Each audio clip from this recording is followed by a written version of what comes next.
Everyone, welcome back to my channel. My name is Lucy and in today's video I'm going to tell you how to request book proofs and book ARCS from a book publicist.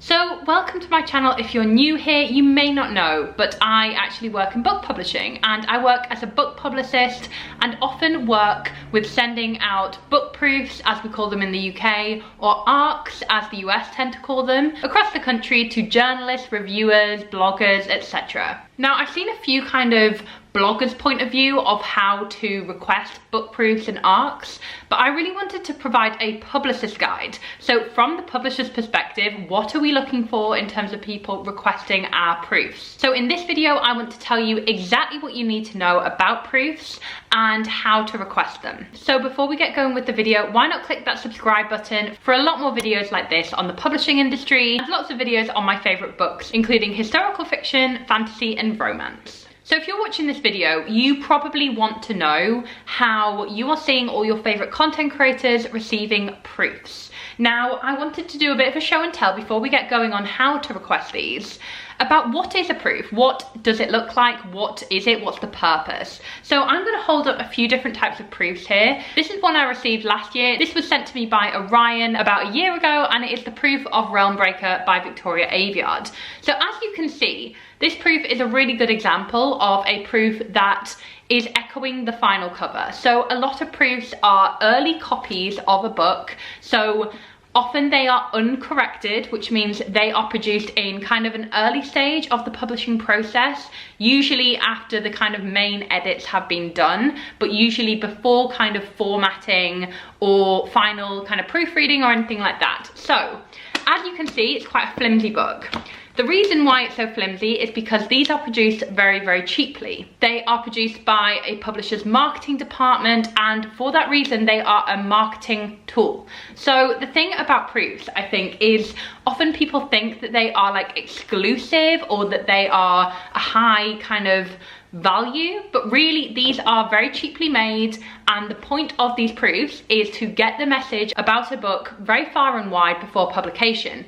Now, different departments in publishing use proofs for different reasons. So in publicity, which is the department I work in, we send proofs to journalists. We usually send books to bloggers, festival organizers, event programmers, the media basically. So we send these out about 6 months before publication to hit certain deadlines in the press. And bloggers and influencers are usually some of the people we send them to. So I think this is the key thing about proof. One, they're cheaply made. They are not meant to be exclusive. They are not meant to be kind of like high value or something that you need to get your hands on to sell, or if you're a fan of a book, you need to get a proof for that reason. They have become more like this over the years because publishers like myself and part of the publishers I have worked for, we tend to just want to create a moment from a proof. So we want to send these to people who are going to share them on social media and say, look how incredible and how gorgeous the book proof is. And that kind of creates a moment before publication to really drive pre-orders and get people very excited. So an example of a super high production proof is Book of Night by Holly Black. Now, when I received this proof from Del Rey, I was honestly dying because I know how special hardback proofs are. They are very rarely made, and a proof like this is very special indeed because they are numbered. And I don't know if you can see that very well, but that says it's number 63 of 100 numbered limited copies. Now, it's kind of a tricky situation from a publisher's perspective when you create these gorgeous proofs, because whilst they are meant to really drive excitement in the communities they are being sent to, often they can be put on eBay and sold and made to feel like a product that people want to just buy. So bear that in mind when you are requesting proofs. Not all proofs are meant to be like this, like the super high production. Often proofs are tools, and they are tools for bloggers and reviewers to review books early and start promoting those books on behalf of the publisher. So now that we've sorted out what is a proof, what is a book ARC, let's talk about how to request them and how to receive them. My number one tip for receiving a book proof is you have to have a platform. Now, where are you going to be sharing this proof? Where are you going to be reviewing this book? If it's not a YouTube channel or a blog or an Instagram account, is it on TikTok? Which, let me just tell you, if you are a booktoker and you're seeing a lot of growth to your TikTok right now, tell publishers about that and really request proofs, because I think TikTok is an area that a lot of publishers are really excited about right now, and we are actively looking for BookTok communities to get in touch with us. So that is not me saying that on behalf of my book publisher who I work for, but I think a general word on the industry is BookTok is quite exciting right now. So if you have a BookTok account that's doing well, get your request in for proofs. So now that you have your platform, does your platform get good engagement? Are you passionate on your platform? Are you reviewing books, even though you've not been receiving them for review, like you've not received any book proofs? Are you just reviewing the books that you are buying yourself and being passionate about that? Because that's what a publisher will look for. If you have requested a proof from them, they will check out your content.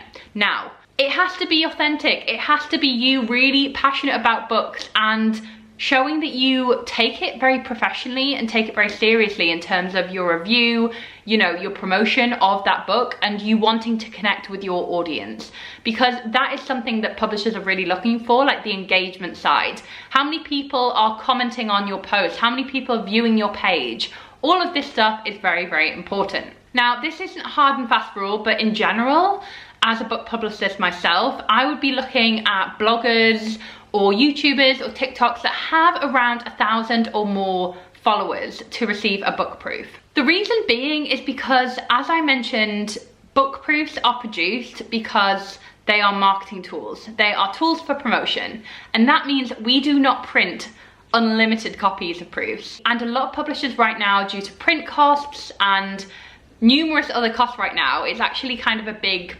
deal in the book publishing world at the minute, the cost of things right now.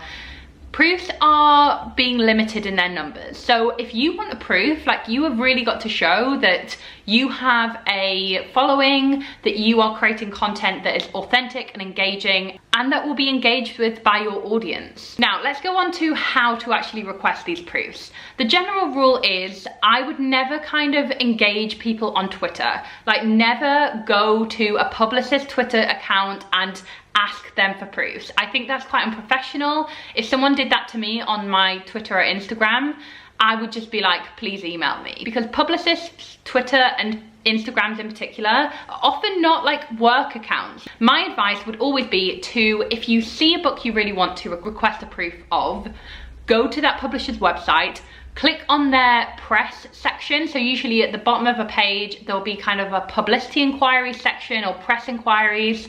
Click on that and you will be directed to an email where you can request review copies.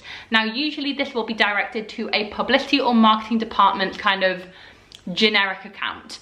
That is absolutely fine. Drop your email there, and often it will be forwarded to the right publicist or marketer, whoever is dealing with blogger copies. It is very different in each publisher whether a publicist or a marketer would deal with your request there. I mean, for where I work at HarperCollins, the publicist usually looks after the blogger copies, but that's kind of a grey area right now with the rise of BookTok, Bookstagram. You know, those are kind of areas that I'm not really that involved with anymore. So it's kind of a blurred line, but if you email the contact on the website that kind of directs you towards the right department for review copies, that will be your best bet. So I'm gonna write your email template here for you. This is what your email to this relevant department should contain. So it should include the book that you want to request in the subject line. Never email a department just saying, please can I receive review copies for my blog, or proofs for my blog, or Bookstagram, or whatever. No, that's not how it works. Like, we want to know what you want to read and review based on what you think your personal taste is, but also what your audience likes.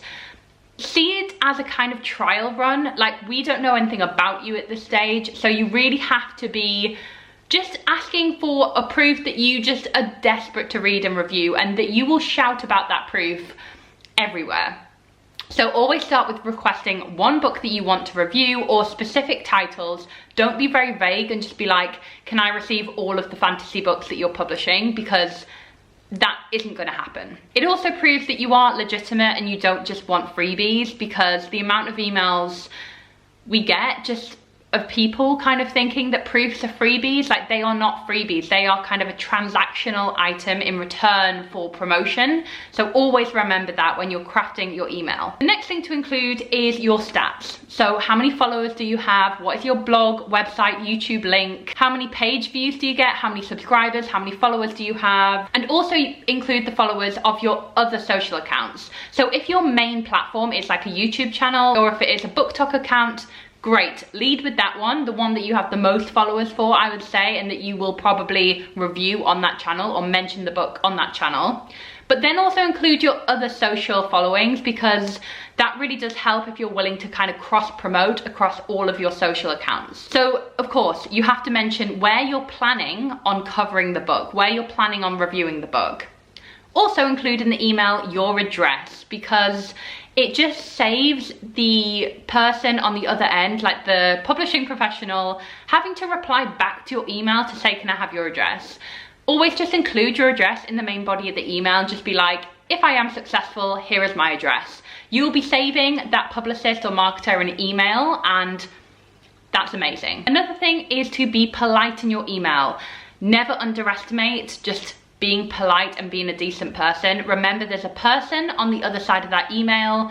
Never be rude. Never just assume that you deserve that proof copy. I think it's important to remember how few proofs publishing companies actually do produce. So if someone replies to you and saying, I'm so sorry, we've actually got no proofs left, be okay with that. Like, you know, that is just the situation. Another kind of hard and fast rule would be, unless you know that publicist or marketer kind of personally over a few emails back and forth, or you've worked with them before, always just default to using email, unless they say on Twitter. Like, I know some publicists prefer to just tweet out and be like, if you want to receive this proof, let me know, type of thing on Twitter. That's fine, but I would say never DM, never direct message. Always be quite professional, and never chase and never demand proofs. If someone isn't answering your email, they are obviously super busy, and if you are successful in receiving a proof, like, they will reply to your email. So remember that, and don't kind of push out or demand, because I think that won't do you any favors for future proofs. And publicists and marketers always remember bloggers or content creators that are quite rude. And I think that's just understandable, you know? You will remember the people who are shouting at you. So if you are successful in receiving a proof or an ARC, remember what it is there for. Actually feature the book proof. Whenever I receive proofs, even if I kind of know that realistically I'm not going to be able to get to this proof for many months, I will always do a Twitter post and an Instagram post tagging all of their socials, the hashtag that they explicitly mention on the book proof or on the press release that they send, and remember to promote the book. So I'll always include book proofs in book hauls that I do on my channel. That way, even if I'm not reviewing that book specifically on my channel in the distant future, I at least have a reference to it on my, I at least am mentioning it in a video, and that of course is promotion. So I think remember to promote the book once you receive it. The next section is other ways of getting proofs. So if you really want to read a book early, you really want to review it early, but you haven't been successful in getting a physical proof, here are some other ways to do it. One is NetGalley. Now, NetGalley is an online digital galley platform. Now, NetGalley is great for requesting digital proof copies, and it is a publisher's dream because it means that we don't have to produce proofs, which, even though proofs are like quite cheaply made, they are still expensive in terms of like producing it as an individual item. You know, they are not kind of a cheap product, so we have to often be careful with how many we do produce.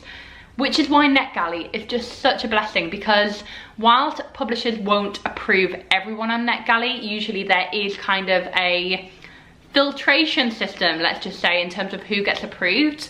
You know, it does mean that more proofs can be given out than physical proofs. So for NetGalley, if you're going to create an account, make sure that all the same things are on your profile, like links, follower numbers, everything like that, what you love to read. And on NetGalley, there is a tool to upload your review. Now, you have to do this if you've been approved for a book, because then that increases your feedback rating. Now, your feedback rating on NetGalley is what publishers use to see if they should approve you again. So it is very important to get that number, that percentage, as high as you can. So the ideal one that NetGalley recommends you to use in terms of a feedback rating is 80%. So I usually would approve people who are like 60% up, I would say. Sometimes a bit less, depending on if I kind of know that they are a reliable reviewer. But it's important to get that feedback rating as high as you can. Other ways to receive book proofs or ARCS is to check out publishers' Twitter or Instagram pages. They will often run proof giveaways and proof competitions to win a proof. And that is kind of a good way if you don't really have a platform with enough kind of followers to really get those physical proofs, because then you can at least be in for the chance of winning a proof copy and, you know, kind of building it up that way. Another way to receive some proof copies is, this is a bit of a roundabout route, but maybe become a bookseller. Booksellers get sent a lot of proofs because booksellers' opinions, and especially in the UK with Waterstones, for example, often the local booksellers in a kind of local Waterstone shop sometimes have a lot of say over what's on the shop floor and, you know, writing recommendations. So often these stores will get sent a lot of proofs by publishers in order to, you know, get their book out there and get booksellers loving their book. So I think I've given you guys some ideas in terms of how to request a proof from publishers, other ways to get proofs, and now I want to tell you my key tips. So I think I mentioned it before, but my number one tip is, when requesting proofs, remember they're not freebies. They are transactional. Remember to promote them, remember to be excited, remember to shout about them, and of course to read and review them. My other tip, now this is a big one, never sell a book proof or ARC. They are not valued, like they do not hold any retail value, and therefore it is like illegal to sell them, I believe, like because they are not for sale, like they're not a finished book, they are uncorrected, you can't sell them. And I think if you are caught trying to sell them on eBay, for example, I've seen a lot of my proofs that I send out as a publicist end up on eBay, and I will track the blogger down. Like, I will make sure that I work out who has sold that.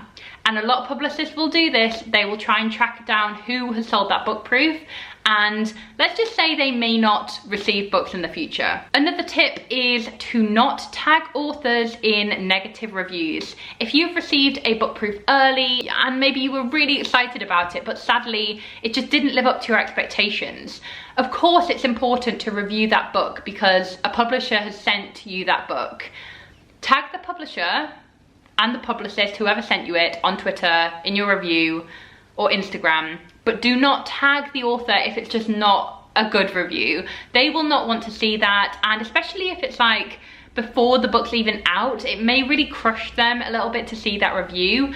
And that's not to say you shouldn't publish reviews, but I think it's the tagging authors in the bad reviews that is just not the most considerate thing, I would say. Another thing is to, of course, try to email the publicist or marketer directly if you know it's them who are working on the campaign. Understand that these departments and publishers in general are very overworked. They can't reply to every single email they get, especially when, you know, maybe they've shared their excitement about book proof coming in on their Twitter account, and they wake up to hundreds of emails from bloggers like shouting at them saying, I really need a proof of this, I need a proof. Yeah, that's quite intimidating, and it's like, okay, I've got to now read through all these emails and reply to all these emails. So just be patient, be respectful, be kind, and understand there's a person at the other side of the emails. So I feel like I've been talking for ages. I am now sweaty and hot. It is heat wave in the UK. It is awful. And I hope that this video has been enlightening to you all if you are looking to request book proofs and, you know, really review books on your platforms. And I really hope that this has been helpful to you. Do let me know down in the comments if it has, and if you have any comments of your own. I'm really looking forward to hearing your thoughts. Thank you so much for watching, and I'll see you very soon with my next video. Bye.